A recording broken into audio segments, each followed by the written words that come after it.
Baik, kali ini kita bahas mengenai pengakuan aset, liabilitas, penghasilan, dan beban. Pengakuan adalah proses memasukkan ke dalam laporan keuangan suatu item yang memenuhi definisi aset, liabilitas, penghasilan, atau beban yang memenuhi kriteria berikut ini. A.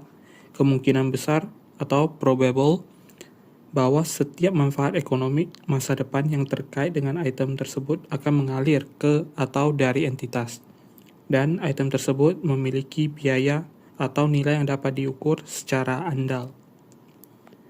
Kelalaian untuk mengakui item yang memenuhi kriteria tersebut tidak dapat diralat dengan pengungkapan kebijakan akuntansi yang digunakan atau dengan catatan atas laporan keuangan atau materi penjelasan.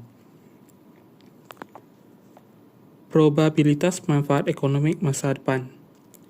Konsep probabilitas digunakan dalam kriteria pengakuan pertama untuk mengacu pada tingkat ketidakpastian bahwa manfaat ekonomi masa depan terkait dengan item akan mengalir ke atau dari entitas. Penilaian tingkat ketidakpastian yang melekat pada arus manfaat ekonomi masa depan dibuat berdasarkan bukti terkait kondisi pada akhir periode pelaporan yang tersedia ketika laporan keuangan disusun. Penilaian tersebut dibuat secara individual untuk item yang secara individual signifikan dan untuk kelompok populasi besar atas item individual yang tidak signifikan. Keandalan pengukuran. Kriteria kedua untuk pengakuan suatu item adalah bahwa item tersebut memiliki biaya atau nilai yang dapat diukur dengan andal. Dalam banyak kasus, biaya atau nilai suatu item dapat diketahui. Dalam kasus lain, biaya atau nilai item tersebut harus diestimasi. Penggunaan estimasi yang wajar merupakan hal esensial dalam penyusunan laporan keuangan dan tidak mengurangi keandalan laporan keuangan. Ketika estimasi yang wajar tidak dapat dibuat, item tersebut tidak diakui dalam laporan keuangan.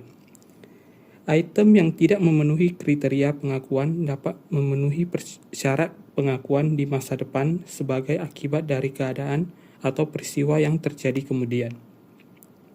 Item yang tidak memenuhi kriteria pengakuan mungkin tetap memerlukan pengungkapan dalam catatan atas laporan keuangan atau materi penjelasan atau dalam schedule tambahan.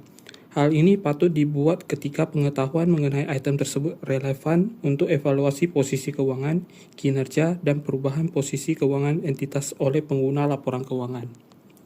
Sekian, terima kasih.